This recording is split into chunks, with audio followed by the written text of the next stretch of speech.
we'll call to order the work session for the Jennings County School Corporation Board meeting. This is a work session, but we do want to offer an opportunity for anyone present to make any public comment. All right, hearing none, we'll start down the work session agenda. Yes, so I want to start with the purpose of work session. Although we are quite regular at doing this and are used to it, those watching at home may be unaware of the difference between a work session and a regular meeting. So in a work session, it is really, the purpose is for us to be able to share lengthy information with the board that doesn't typically fit into a regular meeting, and allow the board opportunities to ask questions, have discussion, but there are no finalized decisions made in a work session. So please know that at any point interrupt, you have questions with what we're sharing. We just have some different presentation pieces this evening: facilities, strategic plan, cost containment, to allow ourselves plenty of time to receive that information and consider anything that you would like us to research further. So with that, I'm going to roll into the first part. We have Neola policies and handbooks for review. That usually starts what we have to work on. No policies this time, but Carrie is bringing us a handbook consideration. Yes, unfortunately we have had some issues arise this last semester where we've been receiving false reports towards students and staff, and so we felt the need to update our handbook. So what I'm sharing with you is just some options on some wording in the handbook, and then I'd ask for you to review it and give me feedback, and then also a situation where would you like us to pursue going ahead and changing it for next semester and adding it to the handbook and sharing it back out, or waiting until the end of the school year and adding it to next year's handbook. As you look through the options, option 4 is a comprehensive policy. It covers harassment, bullying, threats, social media. It would be one that I would suggest that we look at using. And option number 7, same thing. It's laid out and it's together. At this time, we do have language in our handbooks. The elementary really focuses on bullying and cyberbullying. The high school and middle school, secondary, they have both. And they also have false reporting, but it doesn't give it as specific as I think our examples would give. So if you could just share any feedback, and also if you would like us to wait, or if you'd like us to start at second semester. You say option 4 on this one? Yes, it covers, yes, it's more comprehensive. It talks about harassment, bullying, threats, also brings in the social media side of it. As social media has entered our society at a greater and greater level, unfortunately this has become part of our everyday, and this year we've seen a significant increase. It's always existed to some extent, but we've seen a lot of increase this year, and especially concerning social media. We think it would be helpful notification to parents, families, of how that's going to be handled, and also the warning of sometimes it carries legal charges.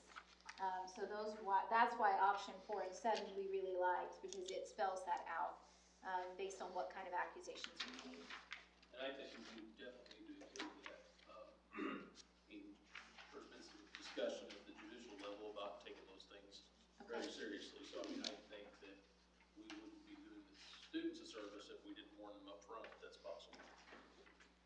And like I said, we do have it to an extent. It's just not as detailed as I think we can make it now. We just haven't had these issues arise to the extent we have this last semester. And if we would like to go ahead and move forward on it because we know it's a need, we would just approve which language we like, and then we would share that out with all parents. And since Parent Square does such a great job of making sure we reach every family, we would send that handbook addendum out through Parent Square to all families for notification. My suggestion would be that we don't delay. I think we need to go ahead and get it sent out. It doesn't make sense, especially like what Travis said. If the judicial system is, ready to, put consequences to it, we need to make sure that the students, their family members understand what exactly that means to them. So putting this off or delaying until we can do a new handbook copy doesn't make sense. I think my preference would be to go ahead and get it out to everyone. I agree. We've had so much of this in the past year, and I know some of our staff have just really been put through the ringer. And I feel like to protect not our staff, but students, it's imperative that we get it as soon as possible. If you have feedback on any of the options, please get it to Carrie. And then we would like to bring a recommendation back in January then, in the January regular meeting. So Carrie, just Yes. as Travis and I just probably interrupted and talked when. That's all right. Sorry about that. But can you what are the differences between 4 and 7? Like you're recommending 4 and or 7. I think 4 covers it more detailed. 7 was kind of written more as like a secondary handbook, but I feel like 4 combines them all together and it addresses every issue that we've seen so far. Yeah. But I can do a combination of them also. I mean, I kind of like, instead of posting or sharing, I like digital content. It could be anything, anywhere. I like the wording of that. I like that the legal code is included. I mean, that we need to make sure that that is included. I don't know what the, what the great reading level is. If that matters, we might want to run it through a reading level to make sure that everybody, just because when it's this type of content, Yes. it can get a little heavy on that side, and I would want to make sure that everyone that it's going to can understand and read it. That might be a suggestion before Perfect. that we set on one or the other. So option 4 gives us the most discretion and kind of covers the most things, right? That's what I feel like. When we discussed it, that's the one we felt like that was most detailed and covered what we needed to cover. And I will do all that, Amy, and then I will share it back out with you for any more. If you have any other feedback, you can email me, give me a call. I can add it. Thank you. Thank you. Next up, Todd is going to share with us update on where we are currently with pre-K. I know we've been keeping a close eye on that as funding has been cut at the federal and state level. And then moving forward, what are some options for pre-K? So the first page of the blue copy that's coming around, this is just kind of the current state of pre-K. It's a lot of the things that we've already gone over and I've shared with you, but I just put it here so it's all on one page. So currently we do have 3 sites. We have one at Brush Creek, North Vernon, and one at Sand Creek. Our current enrollment, we were full at the start of the year and we did have a little bit of a waiting list. We've gone through that waiting list. And since November, we were full in November at Thanksgiving. We've actually lost 7 students and we do not have anyone on the waiting list. A lot of that is because of the $50 a week charge. We have been giving them some flexibility, giving them some time to pay that. It's not like if you miss the first week, you're out. But we have been giving them some flexibility. But that has been a concern, collecting that fee. The cost for our pre-K program, so we do have a site with certified teachers and it costs about $150,000 per site to run that site. That's the curriculum, that's lunch, breakfast, snack, that's the teacher and the para. So that includes everything. With non-certified teacher, it's about $110,000 per site. Pre-K vouchers, so these are just updates that I've shared throughout the year, but the first announcement was that they were going to let less students qualify. Then they said they're going to have the amounts that students qualify for is going to be decreased, and now they've come out and said that there will be no new vouchers given out for next school year, so the 26 year. So our current challenges, we do have 3 sites, so we are currently running 3 sites, so that does cost a little bit more to run all 3 sites. With voucher reimbursement, or without voucher reimbursement, we'll have to increase our fee. And then just the consistent difficulty in collecting pre-K fees. It's, we're doing the best we can and we're tracking it and we're sending out letters, but that is becoming more challenging to get that feedback. So then going to the next page, this is just potential considerations for next year. So if we want to continue to maintain a pre-K option for our families, we're going to have to look at how we can operate that in our district's financial constraints. And these are some things that we need to consider if we move forward with this. The first one is consolidating to one site. That's going to save us some money. Instead of running 3 sites, consolidate it to 1 site. Revise our tuition model. We've been looking at surrounding local pre-K programs and the ones that are comparable to us, where it's all day, every day. It's about $150 on average per week. So if we looked at increasing our model from $50 per week to $150 per week, and then staffing, looking at more of a non-certified staffing to run our program. So the benefits of restructuring our pre-K program, this would maintain our district-run pre-K option, and it would avoid another shutdown, which we had to do during COVID time. It works to ensure that our financial sustainability through right-sizing and updating our tuition, provides families with continued access to a safe, secure, early learning environment, and it allows Jennings County Schools to continue to build upon the success of our pre-K program.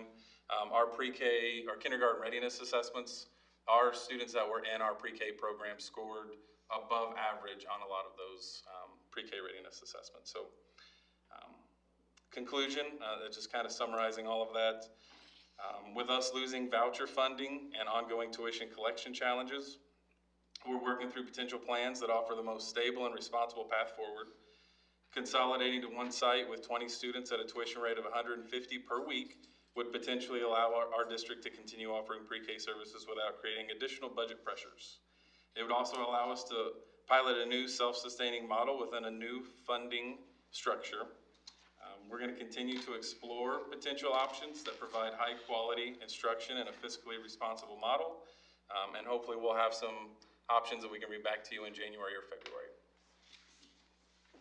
Since we're live streamed, I would just add to this, we've seen such great impact from the pre-K program. The kids' scores on their readiness assessments are very high compared to what we've seen in the past. The kids who've participated, enrolled in kindergarten, they stayed as a part of our corporation, and their parents have a full-time certified daycare safe option for them to continue employment. So if there is a business or an employer out there that would like to partner with us and help subsidize some of the cost of providing pre-K, we would love to continue to do so. We are just really stuck with the continued constraints that keep coming down the pike that pull money away from pre-K that we had as an option to make it sustainable. So if there are businesses or other people who would like to help partner with us, we are very welcome. We're putting out flyers and we're sharing that information out, and we'll keep you updated. And there is some legislation out there to try to bring back some funding. I don't know how hopeful that is right now in a non-budget year at the State House, but we are definitely looking at any option that we can come up with. So you have reached out to let businesses and we have a flyer getting ready to go out. I've had some individual conversations, but we're gonna send out a broad mailer just to see if we have anyone that's interested. you may have a lot of interest. Yes, we're very hopeful that we do. It's a wonderful program. I would wanna take anybody to visit. It's just so joyful to see our youngest learners happy at school, safe at school, and just ready to get started. It's amazing what 4-year-olds can do. So Todd, do we have on the money we're not being able to collect, I mean, do we have a plan or a policy, or how do we go about working on that? No, so we give them about 3 weeks flexibility, and then if they haven't caught up by that point, then they're dismissed from the program. But collecting that money, There's nobody filling their seat either. right now, we do not have anyone on the waiting list.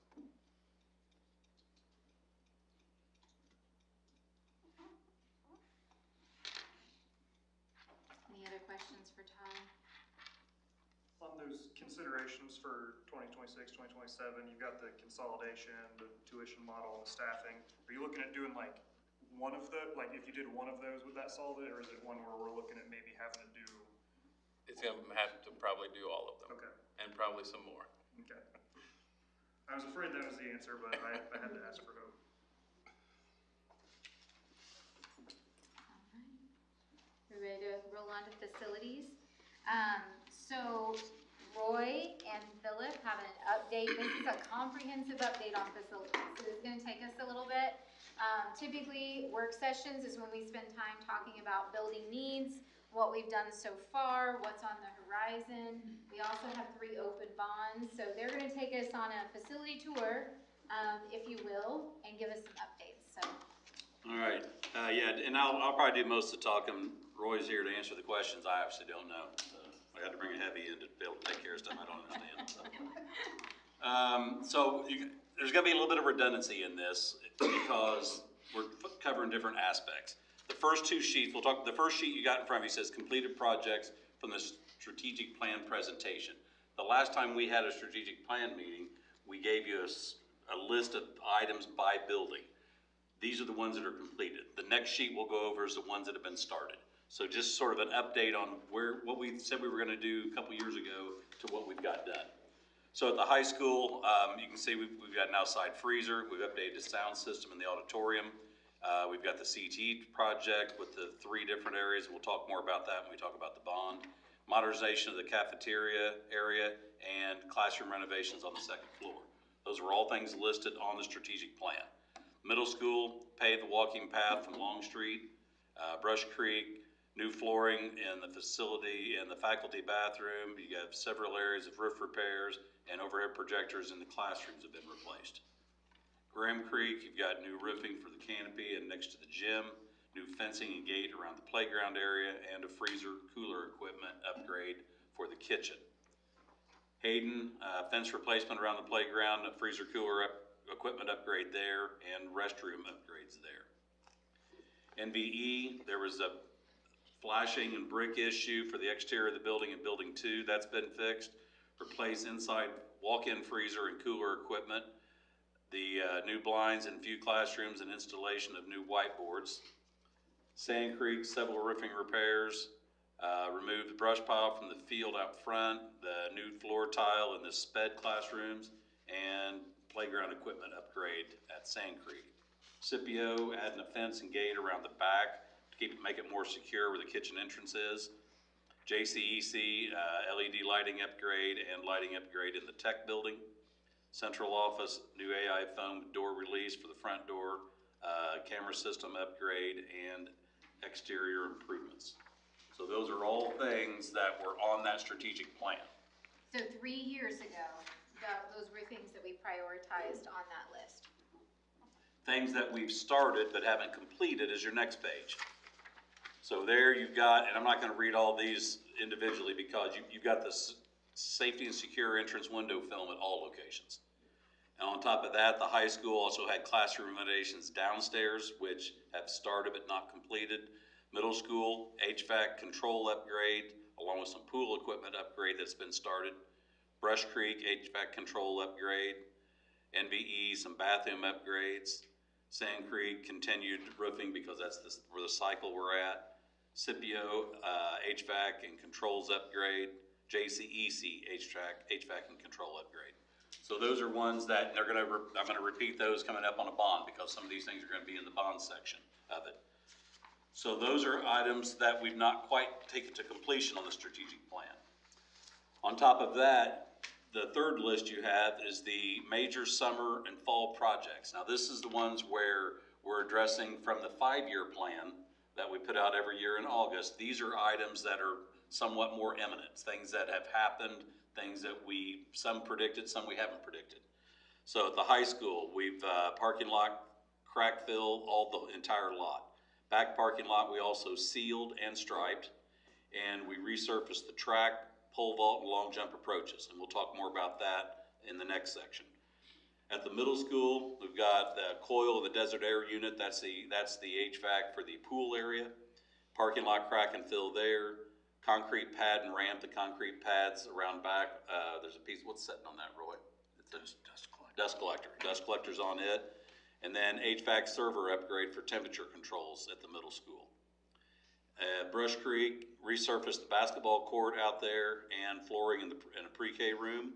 Graham Creek, new water heater. Hayden, flooring in the conference room. NVE, new water heater, and we had various leaks because that building's just got some older piping, so we had some things going on there we had to work on. Parking lot crack fill on all of it, and storefront and flooring in office 1. That area was looking really bad, and the bottom part of it was not very good from a storefront standpoint. So we've got metal or some sort of false thing there, and then you've got the glass above it. And then the flooring in office 2 in the workroom, that's to the right when you walk in the door. That's NVE. Sand Creek this year, we did the parking lot crack fill, roof replacement in section A, and we'll talk about what you've already talked about last meeting was section B. We're gonna be doing that, I believe, in 2026. New sidewalk to the gym entrance, that's from the, would be the south side going into the gym. At Scipio, we had to get a boiler, new concrete basketball court out there. That one was gonna be a resurface, but it was just so bad we had to go ahead and put a new court in there. Parking lot crack fill there also. HVAC server upgrade for temperature controls there, and remove unusable playground equipment and did site prep for future playground equipment. There was just a really bad spot that every time it rained, the kids couldn't play there for a week. So when we tore that out, we fixed that part so it's gonna drain better. JCEC, HVAC server, and upgrade.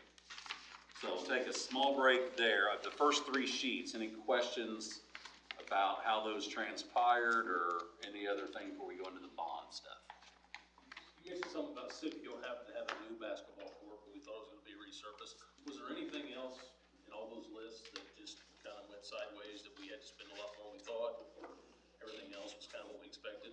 No, and oddly, I mean, O'Mara's does a really good quote on that, because they sort of felt bad about how that shook down too, because they went on there to resurface it, and it was just poor timing.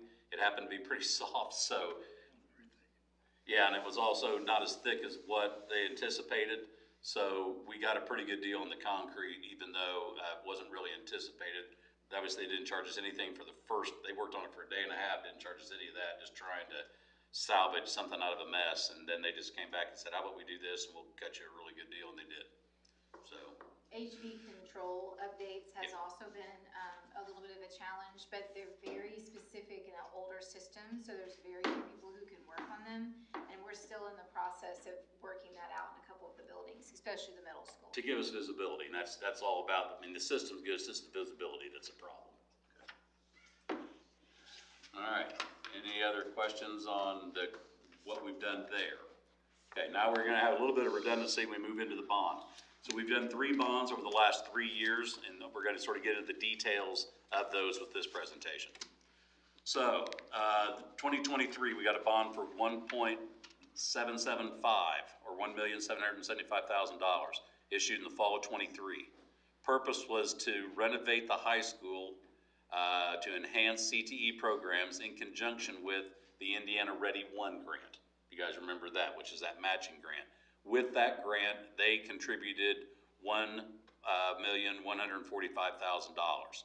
And then we had to at least match that, and we've done that side of it to make sure that as a matching grant where we had to do at least that amount, we've gone past that amount.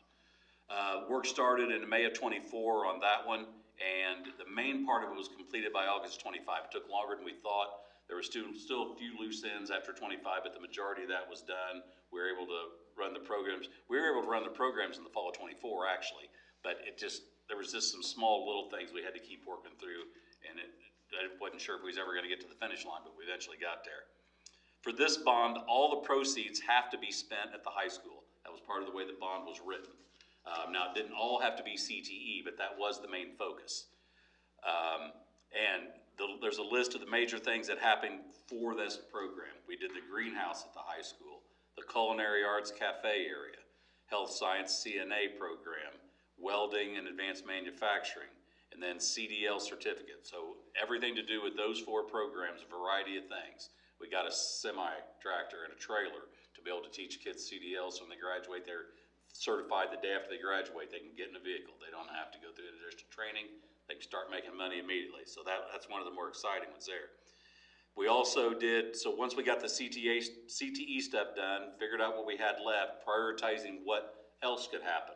Those are specific CTE programs. The rest of these have a lot of elements that fall in line with that. The auditorium sound system upgrade, auditorium lighting upgrade, and the auditorium video wall. Those have CTE elements to that you can teach in a variety of, I think you could teach the, So you grad probably better. pathways is one of them. What was that? Grad pathways Yeah. is one of them. Mhm. That's the part I don't understand as well, so that's why, yeah. All right, on top of that, we are also able to do some advanced manufacturing with the 3D printer, again, another CTE item. Second floor classroom renovations, and then we've done some window graphics throughout the building also. So one thing I would mention about bonds, as we get ready to talk about cost containment later, bonds are very specific money to a purpose, and we can't use the bond money. We have to state before we apply for the bond what we're going to be using it for, and we can't use it for any other purpose. So it can't be used for staffing funding, it can't be used for other areas, so we have to follow that very closely. On this one particular, we were bound by even more rules because we had a matching grant. Ready grant is a state grant, so we had to stick within the CTE area for a majority of the funds. All right, any questions on the first bond? And this bond is very close to being, we have until the fall of '26. We're gonna be done before that, but technically, we've gotta have it spent by the fall of '26. 3 years is what your deadline is on that. All right, the next bond was the fall of '24. That was the 3.5 million. A little broader on this one. It was, the purpose of its district-wide capital project needs with a central focus on school safety. So that was our, last year when we did this, that was our main goal in that. So the first step in that was securing an architect. We had, what you could say would be a little pain with the architect when it came to the CTE. So we shopped around again and went with a different architect after interviewing 5 or so. And, go ahead, Nikki. I was just gonna say that Garmin Miller is who we selected for that. And Garmin Miller is the person we did. So with this one, we met, I believe we had a work session talking about the concerns that we'd be doing with this bond. Obviously, the number one concern was the secured entrances. The second item we picked was the track resurface, and the third being the pool upgrade. To dive into those a little bit deeper, we're estimating around 1.5 for the secured entrance. We've got Garmin Miller as the architect on that. Design phase is complete. We're currently in the estimate phase, so they're getting cost for everything. The current schedule shows opening bids around February of 26, with the project starting after the last day of school in 26. And along with that, there could be other safety enhancements, safety film and or weapons detection system for the secondary level. So we have been focused on the secure entries at all school, but we've also had those conversations about safety film. And I'm interested in your feedback. We had today a weapons detection called Open Gate come in and present to us. We are interested in pursuing, while we have the bond money specifically, those types of systems have an upfront expensive cost. But once they're installed, we were checking with them today that it wasn't an ongoing fee. There was limited ongoing fee with this system. So we would be interested in placing these at the secondary level, so middle school, high school. The advantage is, if you've been watching the news, and this year in Indiana, there's been concerns at athletic events in different areas. These systems are portable, so you can use them at the beginning of the day. And then you can use them take that to the football field to use, or use it outside of any type of event. It's portable. So we're interested in looking into adding that to the safety bond. That type of system isn't something that in a typical year in the general budget that we would tackle, but through this safety bond we could. So I'm interested to hear your feedback on that. It's becoming much more common in schools in Indiana. We included the middle school and high school staff admin today in athletics to listen to the presentation, and they're very interested. And they said they could get 300 students in 15 minutes through each gated area, if you will. I'm calling it gated area, it's just 2 poles you walk through. So it would take 4 systems, and fit within the cost constraints of what we were hoping. So if you have any feedback on that, we're happy to hear it.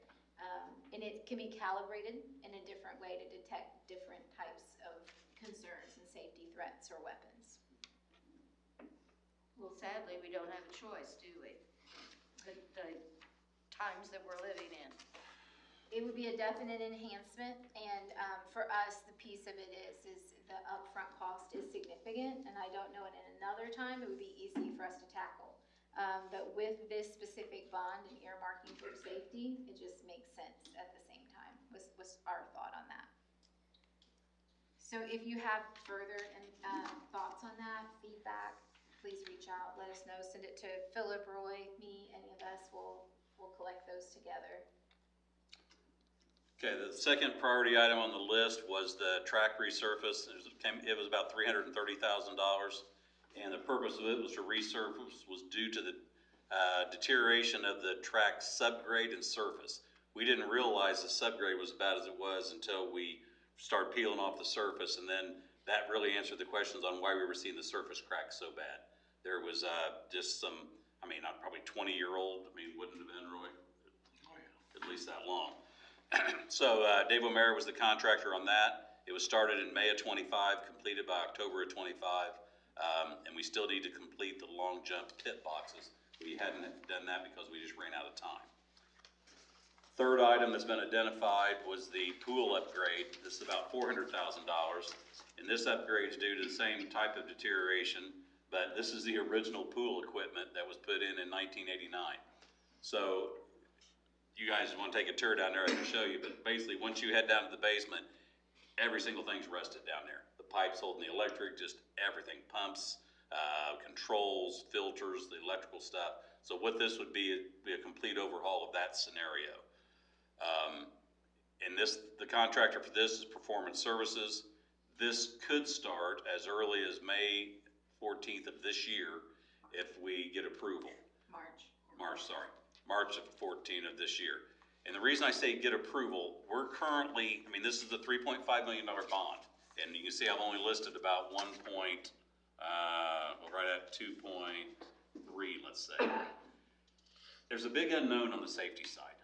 We've got 1.5 earmarked for that, but until some of these estimates come in, we really just don't know. We took these off of, we set this originally from 2 years ago's sort of data, and the modifications and the quotes at all 8 locations and the 10 locations are just varying. So until we have some numbers in, it's hard to say how much we can commit.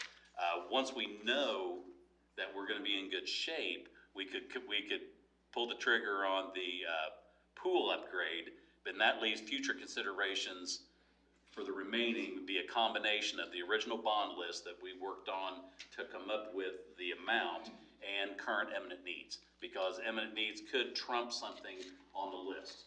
2 years ago, we thought this would be a good idea, but there could be something that's developed over the last 2 that would need to take precedent over that. So we're proceeding with the secured entries and the safety enhancements. The track resurface is already completed. If we still have funding, pool upgrade comes next and we'll bring that for approval. Then we will pause with any remaining funds in that bond and bring back that prioritized list of needs and ask for your feedback before we move on to another project in that bond.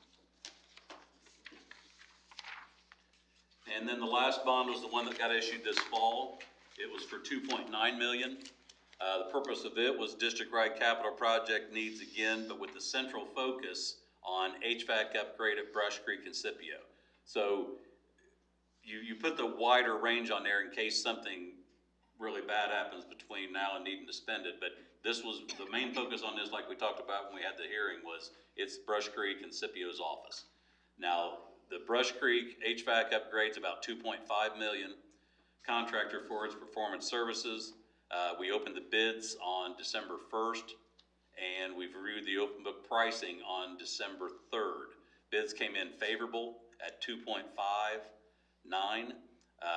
We were estimating that to be around 2.7, so we had a little gap there that we were pleasantly surprised with. With that, I will be bringing the request for approval at the board meeting 2 days from now for this work to get done. And the reason why this one moved a lot faster than the previous two, this was more of a known thing. This is something that Performance Service has been working with us for 20 years on in a variety of different areas. So it was very specific, very known, and to be able to get the equipment to do the upgrade in May, we would need to approve it, if so willing, we need to approve this in the meeting 2 nights from now. Now, the one thing about this, we took out one item because we were concerned about being over, because if we were over, then we'd have to start back at ground zero, which didn't sound like a good idea.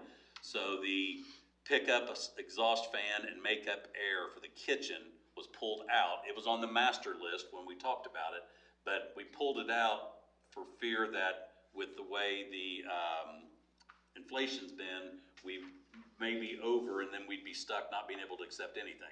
So that's gonna be about $100,000 if we were to add that back in with our 140 to 150 favorability. But we could do that, and I just wanted to leave that option out there for you. This project would start after the last day of school and be completed by August 1st, 2026. In conjunction with that is a small portion, $160,000 at Scipio for the office unit. Contractor Fred Still Performance Services. It would start on when school ended in 26 and completed by August 1st. Any questions on this one? Because this is one Roy's way more versed in than I am. And Performance Services is presenting on Thursday Yes. on that proposal. All right. And lastly, from a facility standpoint, is a facility analysis. It would be to our advantage to consider approving a new facility study in the near future, meaning as early as January, if I could take it to the meeting for approval, probably. Our last one was done in 2019, so it's 6 years, going on 7 now by when 26 hits. And industry standard's about 1 every 5.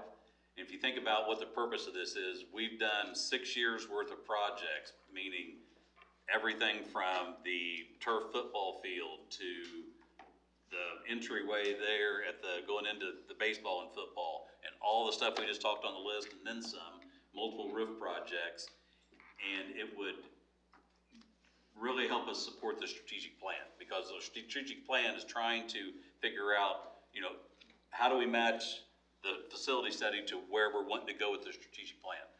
And 9-year or 6-year-old data with half the stuff being done, or a third of the stuff being done, sort of puts you behind the 8 ball, and that really doesn't help you a lot. And when you really talk about cost constraints, which we're gonna talk about even more in depth tonight, the facility study goes in and looks at a building and prioritizes needs and wants and gives you some cost on that. So we really prioritize as a district keeping our facilities nice, especially since some of them are of an older age. Well, part of that is maintaining them and doing ongoing maintenance. And so it would help us highlight what's critical to be done next, so we make sure that we're budgeting for that. So the facility study gives us that data back. And to be honest, I already mentioned this part on there. With our bonding situation in a couple of years, we are going to need to know that information. I've contacted Garmin Miller, which is our architect that we've done, and they said they could do it, and they talked to Roy about some specifics. So we're trying to get some numbers together and figure out what that's gonna look like, and we'll have all that information before we bring it back to you. And with that, part of what we've done in the last 2 years, if we had used debt falling off to get bonds to do long-term maintenance that needs to be done to keep the operations fund having enough to do our daily tasks. That's something we want to continue to do because we have that capacity within our debt amount in the next few years without raising taxes in that manner. So that's our plan to continue to bring back to you and have that information going forward. So if you have any questions about that or about that debt capacity that's dropping off, we'll continue to bring that data back. Questions? That was a lot of facilities. Roy didn't have to say anything. No. Just the way he likes it. All right. Then we are going to move forward to talk about strategic planning. surprising as it is, we are at the last year of our current strategic plan. We always intended it to be 3 years, and we are in the last year of that. So it is time to talk about a new strategic plan. I'll preface this with saying, we are going to bring our data back to you in January. We'll talk about that in a minute, and I can't wait to bring it back to you. We knocked those goals out of the park. Our academic achievement, our students graduating, we even far exceeded the goals we set for ourselves. We have made substantial improvements across the board in academics, graduation rate, opportunities for kids in the last 3 years. So when we talk about a new strategic plan, we are not talking about stopping any of the good work we are doing, because it's so essential that we keep moving forward with that. It will be enhancing what we're doing, and since we are doing well in academics, what new opportunities can we present? What new things can we enhance for our kids and attract students to our district? So within that, we'd like to say that it's time to extend, but not only that, we feel like we can add another year on that process. 3 years felt a little short in the end for all the work that went into it. So we would like to talk about doing blueprint, little play on words there, go big blue. Blueprint for 2030 as our new strategic plan. The process that I'd like to get some feedback, we've been looking at a timeline. We would start with a comprehensive needs analysis. That's the part where last time you sat for 2 hours, we went through every bit of data you could possibly consider about our corporation in detail. So we would like to do that comprehensive needs analysis again, and that would be in January. So data on the current state of the district, our strengths and our needs, and we would like to include data from the community, staff, our parents, and our students, and other multiple data sources. And I would like to talk about that data in a minute with some surveys that we'd like to go out across the community, but I'll go to that after we finish this timeline. Then we would take all of that data to define a vision and mission. And this would be in February. Sometimes you can spend as an organization a lot of time talking about a vision and mission, not getting to that end goal. We would instead be using the feedback from our surveys to help us with that process. There's some real modern ways of looking at survey feedback to come up with keywords and priorities from across the community to help streamline that process. So we would be using an analysis of that to come up with our vision and mission statement. We might choose to adopt something similar to what we have. We might choose something completely different for the time that we're in February. Then in March and April, we would use that data to do and our stakeholder input and our accountability frameworks, which are new from the state in January. Carrie's going to do a presentation on those, to be paired with our vision and our mission to come up with our strategic plan goals and action steps. Then we would be using May and June to get those communicated and shared out, broad communication with our staff and others so that they're able to use those for school improvement planning. Those sessions usually are intensive between May and July for the following school year. And our school improvement plans are living, active plans. We have committees that come together at each school and align what's in the strategic plan without building specific needs. So they would have that data. And then throughout 2026 through 2030, we would continue to implement, review, and progress monitor where we're at and embed all of that work into our school culture and activities. So in the world of strategic planning, that is a short timeline. However, seeing that a lot of these processes are things that we've done before 3 years ago and have successfully been able to implement, I feel like it's achievable. The biggest ask would be, and we'll look at calendars and I want some feedback, is that comprehensive needs analysis in January, finding time to go through that together. So feedback on the concept and the timeline. You okay with that? We'll be busy, but it's achievable. Then the next piece to that is I want to share some of these survey examples. We really wanted to prioritize getting feedback from all of our stakeholders in this process. And focus groups are an option, but when we've had events where we've invited community and parents, thinking about some different situations that we had last year that we had outside people come in and do presentations, we didn't get a huge turnout. But we did get a good turnout when we did a survey that we sent out digitally in the past. So I think one of the better ways for us to get input across the community is through digital surveys that people can do on their phone at any time. So we'd really like to take that approach. We should make sure that Molly gets a copy. This stuff as we're going through.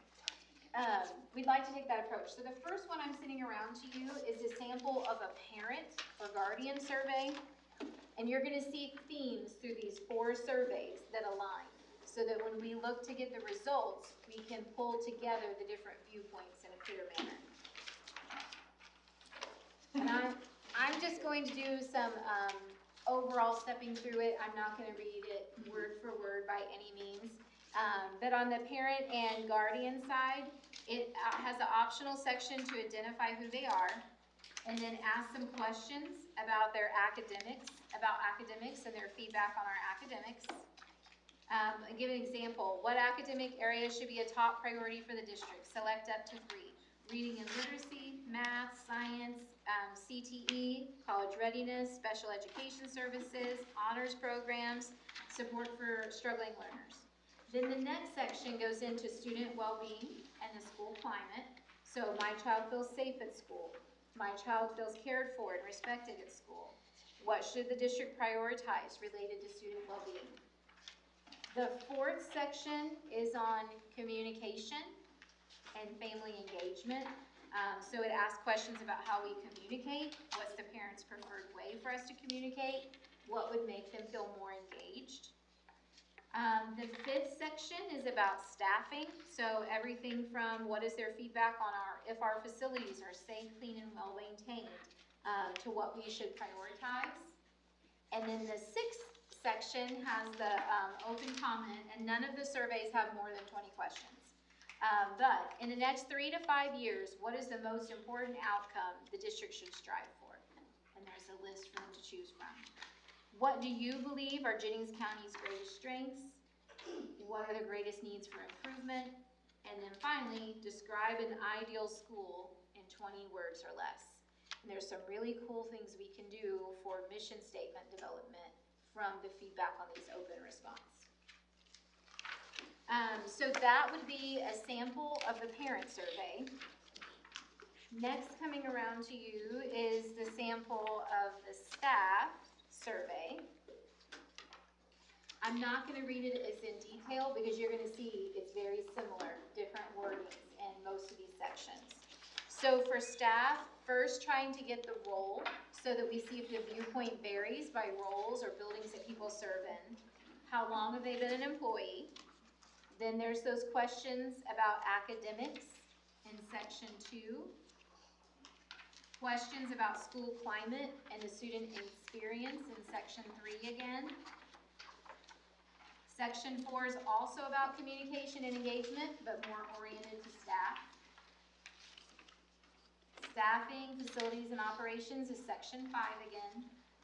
And you'll see that section 6 is that same idea with long-term goal feedback and some open-ended questions. And the next part I would say is students, and I will preface this with, we do not typically give surveys to our students, but we do allow surveys when it has to do with their school experience and their academics. And that is because we need to continually also get student opinions on improvement and ongoing opportunities. So this survey is in a simpler, straightforward format, written in student-friendly language, but it is the same sections. You'll see it's about their learning and academics. 3 is about their experience and climate. 4 is about communication and voice. Resources and support. And then finally, that last section 6 about open response and long-term planning, what they would like to see at school. And the final survey is different, but we're excited about the idea. We've talked a lot of different times about how do we get our local businesses and community partners more involved, and how do we get them a voice in our planning. And we are hoping that this survey serves 2 purposes. This is for local employers and community partners. And one portion's for us, for strategic plan, but the other portion is for the high school in pairing for work-based learning and apprenticeships. So we're trying to get dual purposes to this survey. So this one's slightly different. We ask what type of organization it is, how many employees they have, and if they have some of our graduates. Then we ask about how they feel about our students' readiness and skills when they come to them as employees. And then we ask, where do new employees most often need additional preparation? And there's a list they can select from. Workplace expectations, communication, technical skills, and then there's more options. We ask about their career awareness and preparation. And section 4 is a big one for the high school for us to gather some information. Work-based learning and partnerships. And as we talk about new accountability and new diplomas, this is critical for us.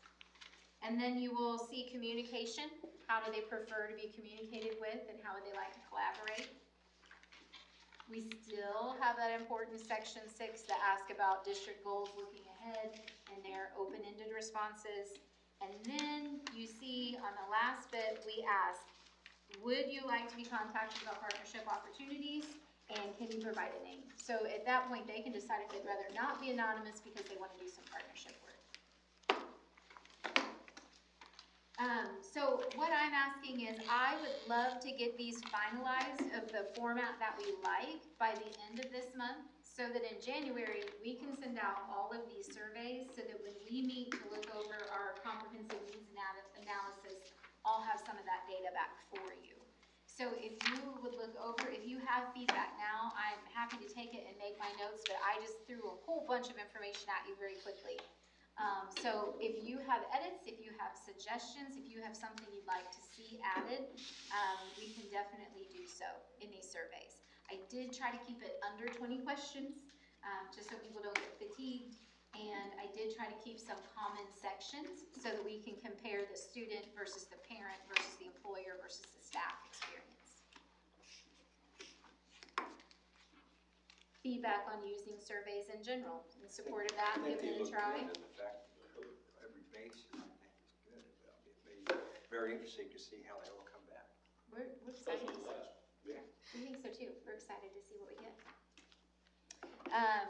So then the last step in strategic plan that I want to talk about tonight, or the last piece, those were our surveys, that's our timeline.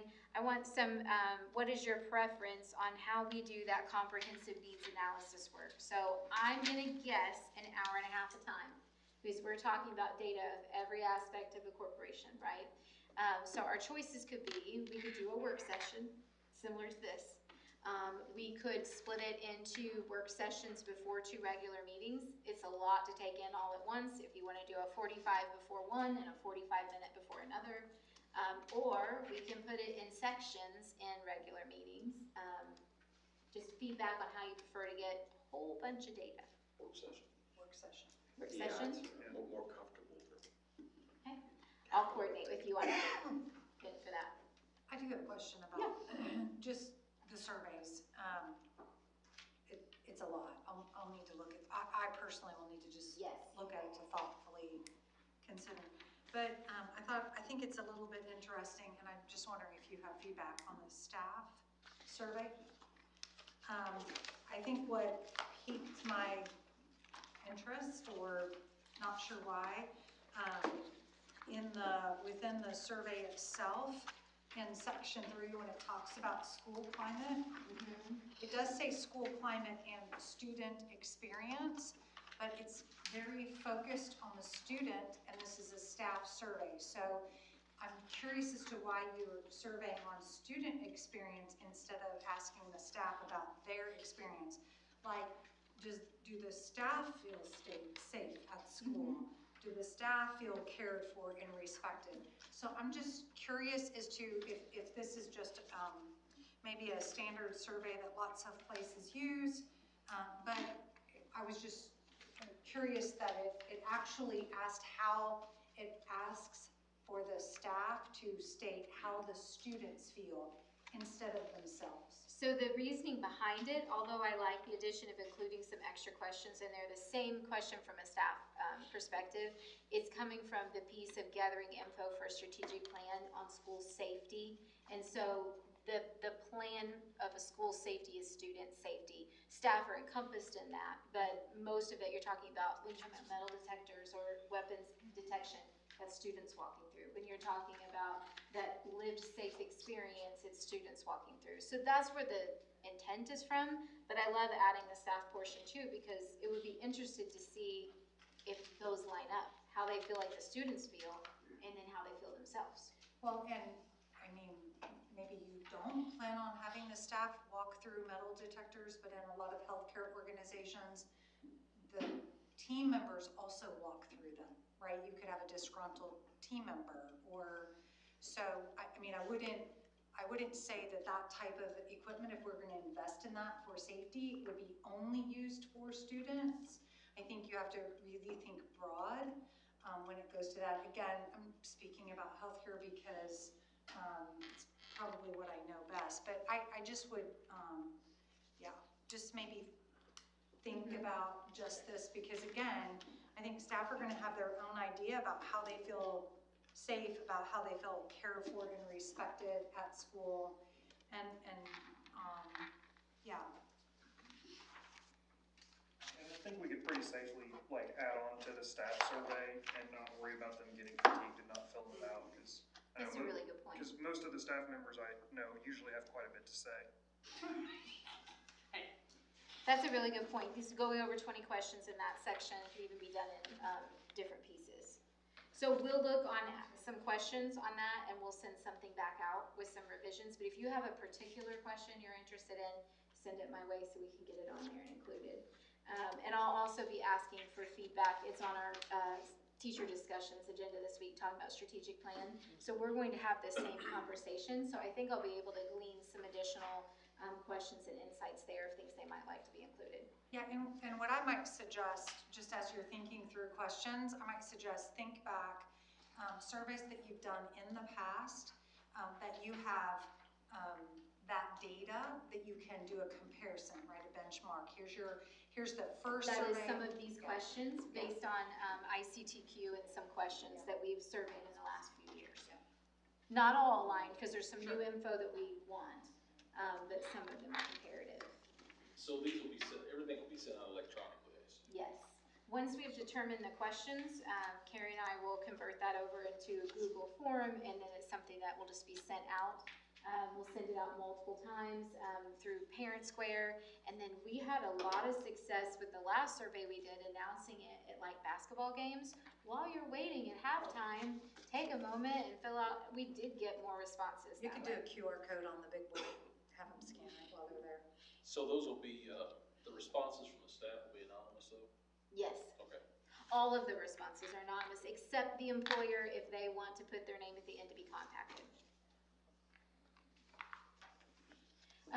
This is all very helpful, and I know I gave you a lot at once, so if you take it home and you read, you have more feedback, you have certain question thoughts, please send them our way. Our hope is to have them edited by the end of the month, so we can get them converted to digital and be ready to send them out in January. Okay, so work session on that.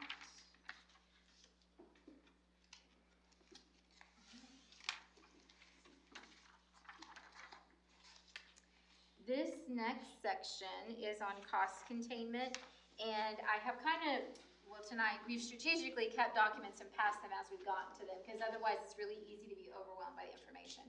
But I have quite a few things to pass out, and JCCTA is present, so I want to make sure they're getting a copy too before I start talking about things, so we're all on at the same page. So if you will give us a little grace as we get some papers passed out on cost containment. I'm just gonna do one at a time still though. So if you wanna start with, actually I can do this one and this one. If you will give them a copy, and then I'll just send ours around. Okay. Thank you.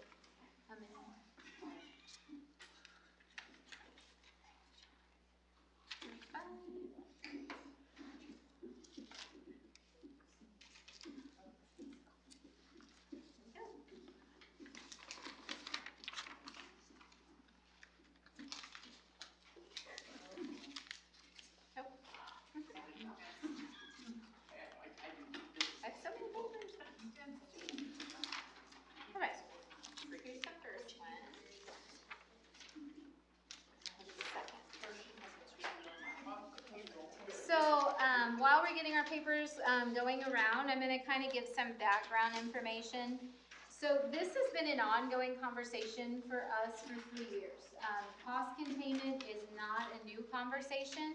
I will say that we have definitely escalated cost containment in the last year and will continue to do so. The background to that, for anyone who is maybe watching and not aware from home, that is related to enrollment loss, and then you couple that with what we would consider flatline funding from the state. Now, while you might see slight increases on funding from the state, those for us have been eaten up by inflation, and then absorbing the cost of textbooks back into our own funding. So that's our main driver for looking at cost containment in the past, prior to this year. And I'm sitting around those enrollment sheets that are gonna be in front of you, and I'm gonna give some summary facts. So the first is a blue chart of current enrollment and a 15-year look back. And over the last 15 years, we've consistently lost an average of 100 students per year over that time. And if you do the math, that means we have 27% less students walking our halls every day than we did 15 years ago. So greater than a fourth of our student population. And so we've been aware, and the last 3 years, as soon as we started a strategic plan, we began working on what does that look like? How do we right size to match our student population? But the first question that came to us was, is this going to continue? So we did engage a demographer. That's the second page. This is the work we did in 2023, where we wanted to look in that pattern.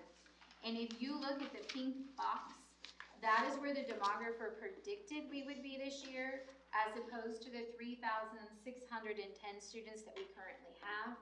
It's a difference of 50 students less than what the demographer predicted. But if you will recall, the demographer predicted ongoing enrollment loss for more than 10 years due to demographics in the community, meaning declining population of school-age children. So his numbers only took into account the fact that we did not have as many families with school-age children who would be living in the community within the next 10 years.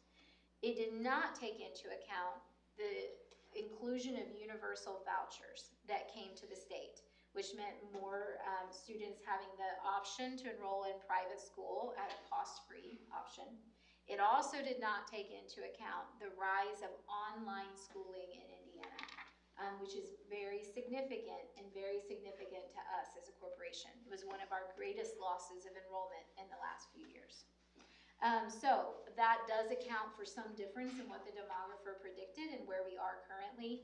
But if you will note, I just want to make sure that we're all aware, it is still predicted that we would have, if only based on demography results, we would still have student declining rates over the next 7 years continued. He predicted until 2033, 2034. The rate does slow down, if you see that over the next few years, but it is still there. But again, it doesn't take into account vouchers and online, which have also been a consideration for us.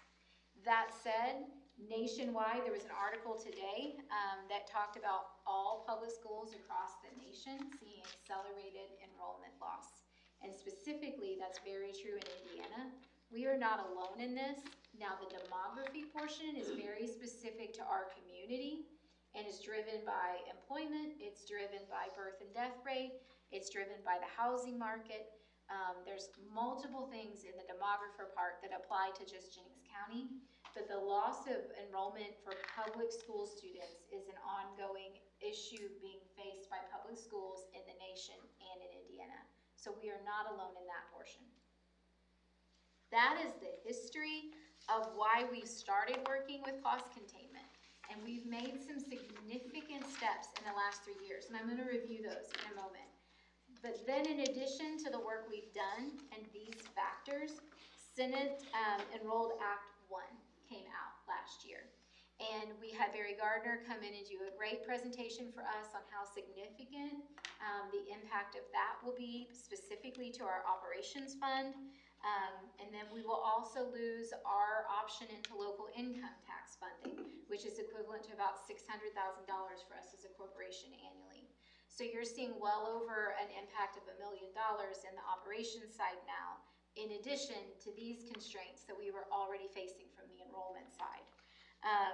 If we continue to lose population, have students take vouchers, online school, in addition to those factors, it's very clear to see we need to continue with cost containment going forward and be very judicious about some decisions we make financially to be fiscally responsible as a corporation.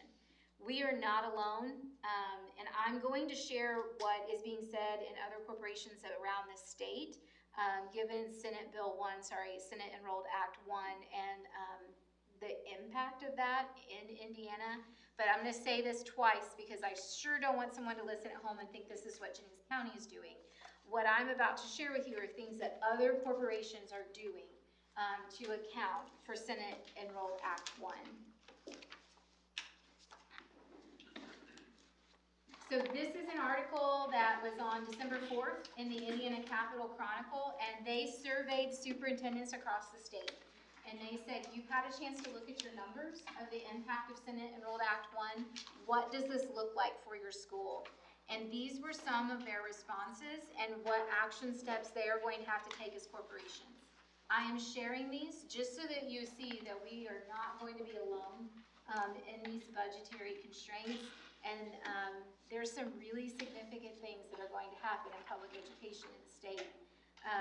Again, I'm going to repeat before I start reading these. These are not things for Jennings County. These are a summary of other districts in the state.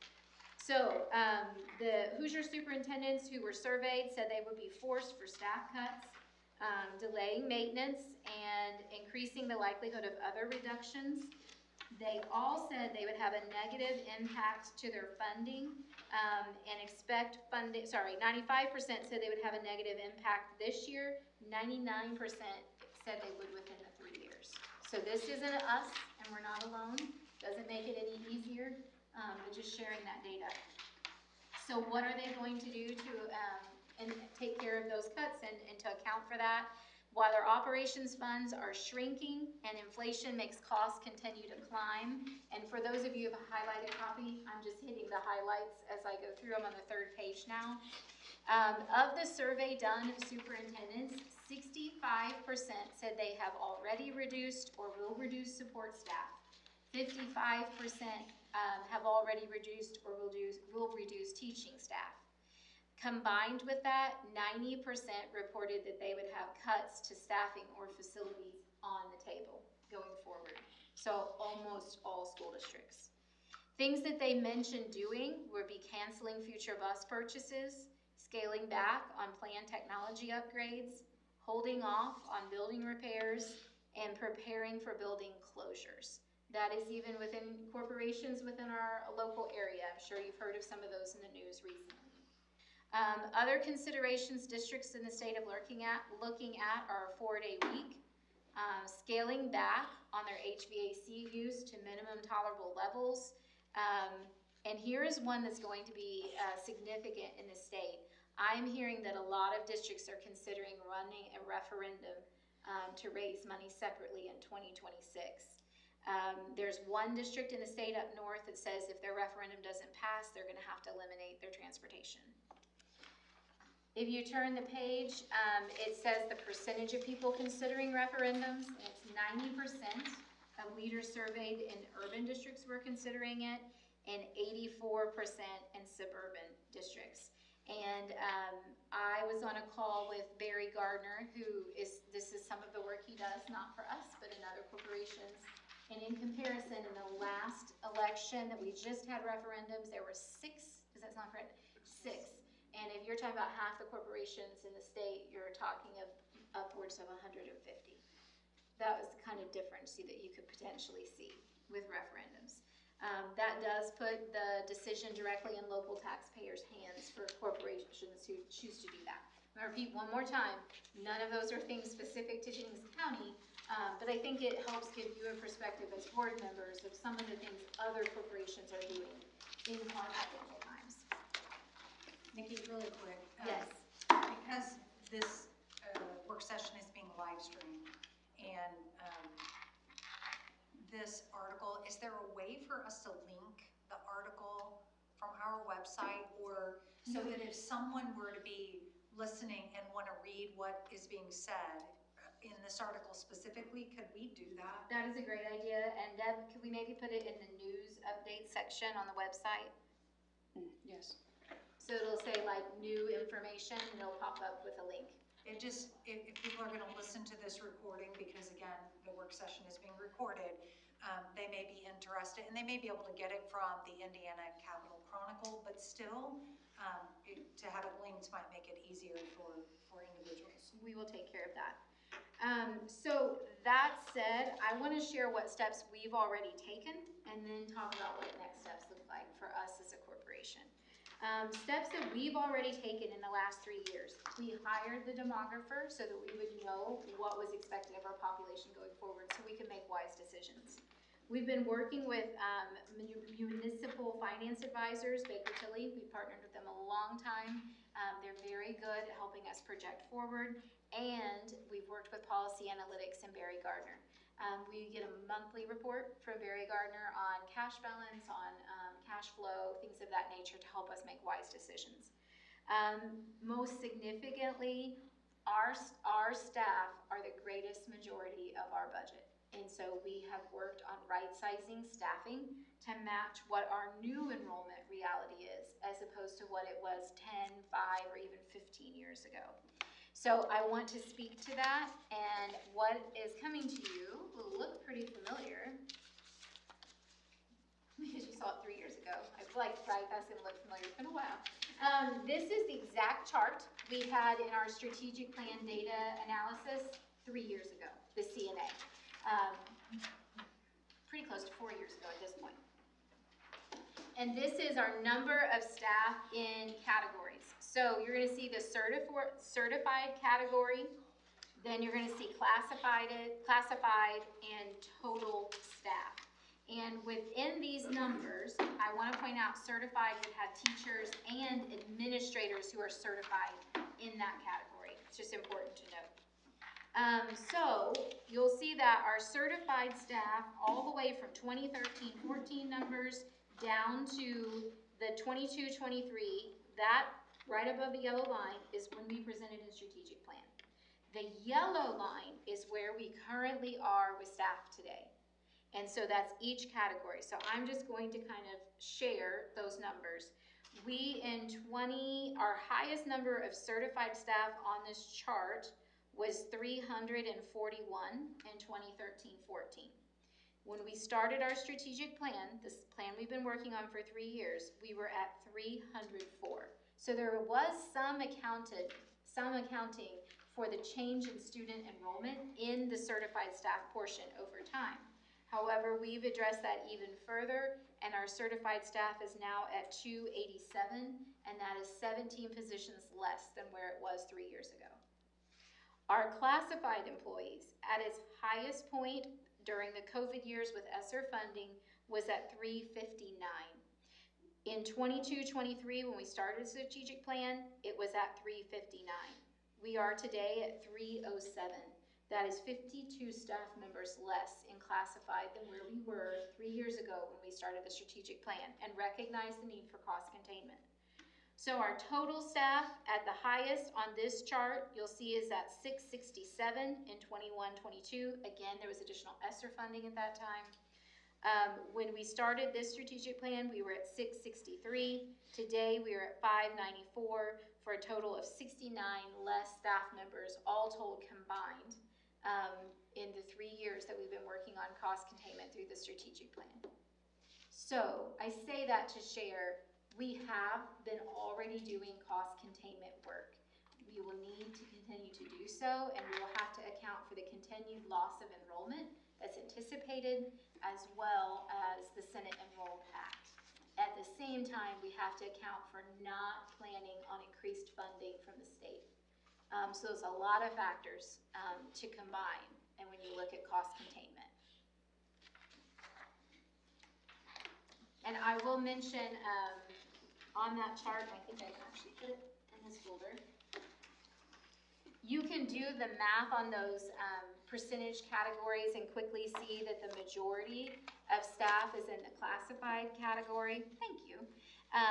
Is in the classified category, but I wrote down certified between admin and teachers. And over that course of time, so 15% of those cuts were in the classified category, 5% were in the teaching category, and 9% were in the administration category. So that might be helpful data to have. Can you repeat those again? Yes, I will. 15% are in the classified category, and this is from the strategic plan to now, not the total scope. In the certified category, it's split into two. 5% of the cuts were teachers, and 9% of the cuts were admin positions.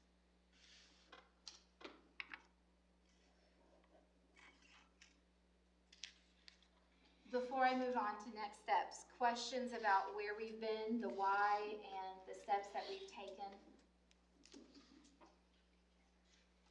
Okay. Just please. really quick, I'm just not really have a question, I just want to make a comment. I just want to say, this work is not easy. No. Like, I think the entire board recognizes that when you're dealing with individuals in positions, and hopefully sometimes we can eliminate positions when a person is not in the position. It doesn't always happen that way. But these numbers, it's a necessity. We have to, in order to keep our school viable and to keep it up and running and to make sure that pay practices are, at benchmark and those types of things. It's critical for us to do that. So I want to commend you all, the whole entire team. This isn't, while you're wonderful, Nikki, it's not just you. We recognize that. It's your whole entire team. This is a lot of work, and I want to say that I recognize that. I also want to just make a comment. I think several board members received some information that was sent to board members about staffing, specifically about staffing and the numbers that we have. It was sent anonymously, so there's no way for us to comment or to have a conversation or a discussion. But this, I think these staffing numbers and this shows the work that's been done that isn't always readily identified online. So I just want to say I appreciate this information very much. So thank you for that. And I have to also commend JCCTA. We've had to have some really tough conversations, and on the whole, we have always been able to keep the focus on providing the best school experience for kids. And that is hard when you have to have tough conversations. And so I appreciate their partnership and work. And I also appreciate that as we've been working through this process, we have worked as a team whenever possible, to your point, to identify positions that could be absorbed through attrition, to have the least impact to roles and job and employment for people that we can. But it has still been a lot of tough conversations and tough things to do. Okay, so moving on to next steps. Again, I'm just going to share, we anticipate continued decreased enrollment. We know that from the demographer and from our own factors. We anticipate impacts from SEA 1. We anticipate in 2028, Philip, the loss of lit. It doesn't start till January of 2028. We also anticipate that a lot of the grants and funding that have been out there, they're also feeling the pinch of financial times, so there's less of those available. So there are a lot of things on the table that we have to take in consideration for cost containment this year.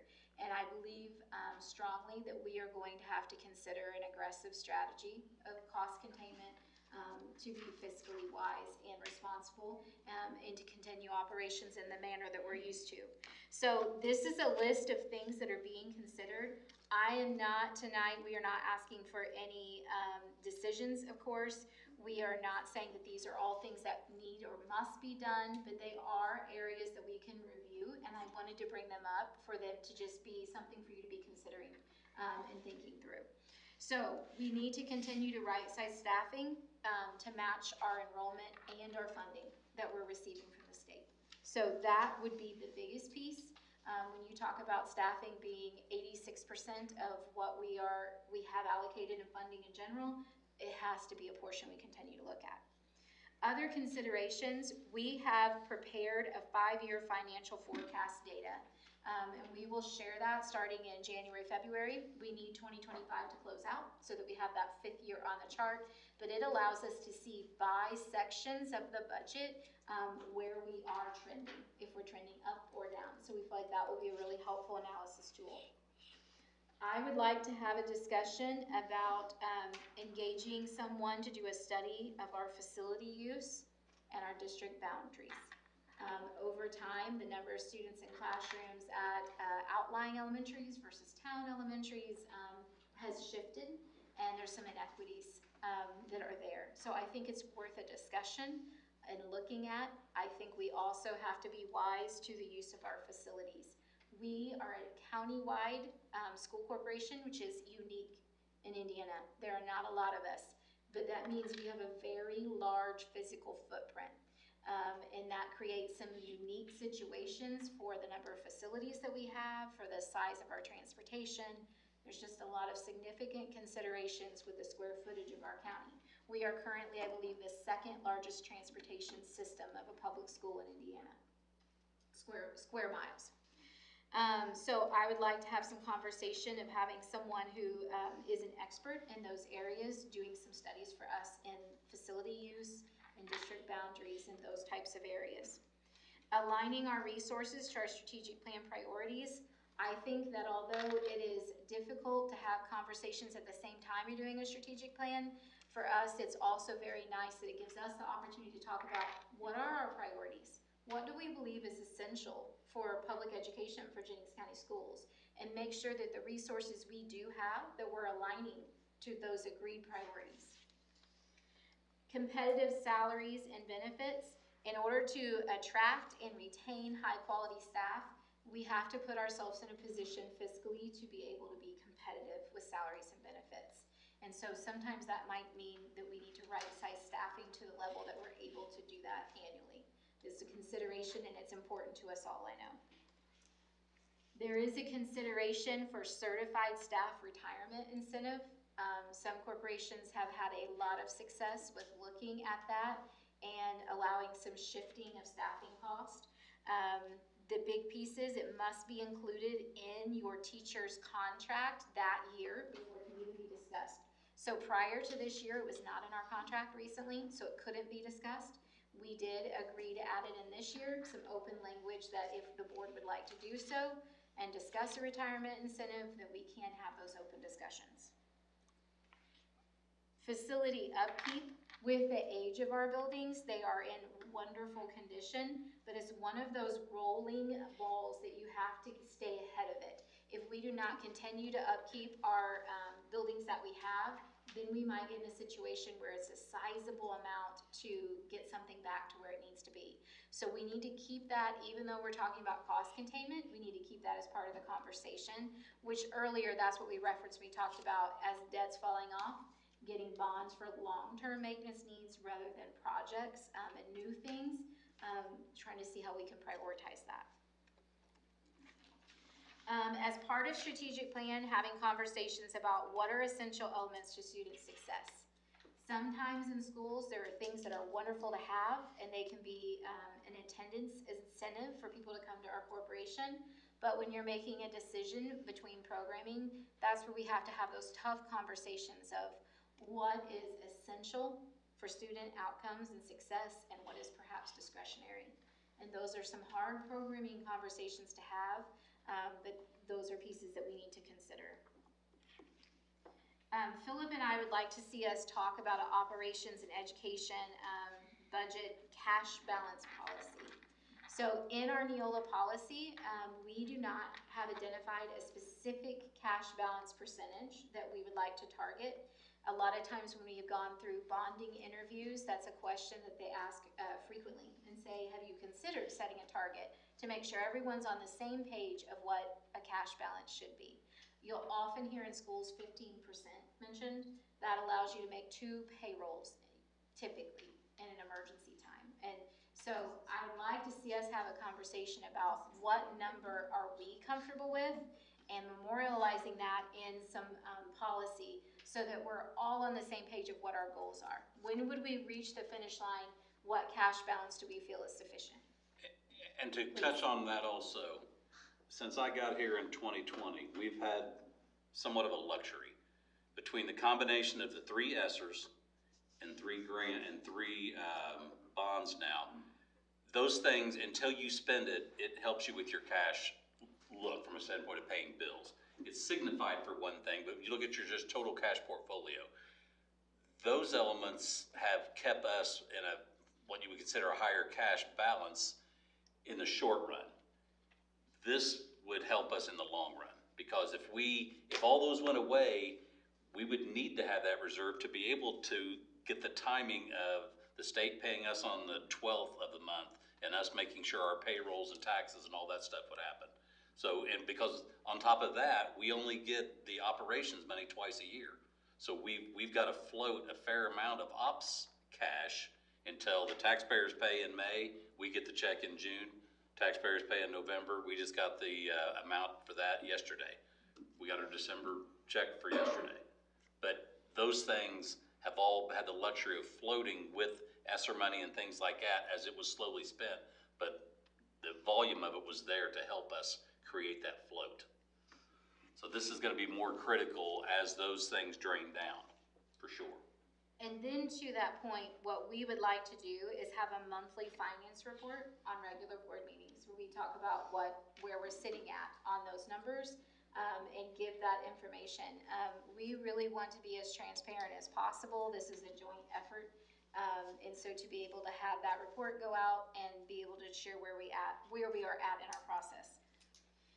The final other considerations for cost containment are not as significant on bringing in the cost. However, when you add them together, it could have an impact. So I just want to add what other things we're having conversations about. Travel and professional development.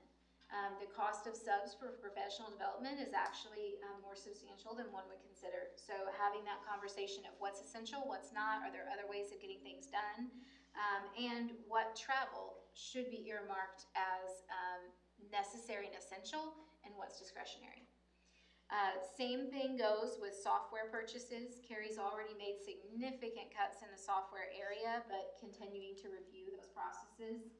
Our supplies and materials, our janitorial supplies, the substitute teacher cost, and finally some things with e-learning that bring on additional cost, and so looking at those considerations. So those are all other subjects and cost containment areas that we're going to be looking at and bringing more information to you. So the timeline for all of that, there are a few things that are bound by contracts that we have a timeline. A decision on the retirement incentive would need to be made prior to mid-February, because that's when that would need to be offered for certified staff. Other timelines, then the conversations would be comparable to what we did last year with those April and May timelines for anything staffing. Things that are non-staffing can be at any time. Our focus has been through the last 3 years, even as we have done these cuts, is in a given school year, continuity of instruction. So we do not make new changes that impact the individual student in the classroom unless there's no other viable option to finish that school year. So we would maintain that focus of continuity for our kids being the first and foremost consideration. Questions, anything you'd like me to expand upon? Again, it's not detailed numbers on any of those yet. I just wanted to give you a broad overview of the types of things that we're looking at.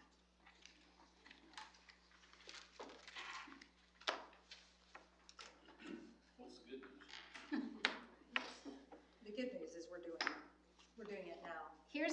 The good news is, in the midst of 3 years that we have gone down 69 staff members, we have some of the highest academic and graduation rates we have ever had in this version of iLearn and modern graduation. So I would say the good news is our staff is getting it done regardless of hard times, and they care about the kids so much they don't let anything fall no matter. So it's a big celebration to them. That was a lot for one evening. Anything, questions or additional information? As you digest all of this over the upcoming days, hours, please feel free to send me any follow-up questions or comments, and then I'll get those kind of collected for us. Motion to adjourn since we're live streaming? Yeah, so I have a motion by Travis, do I have a second?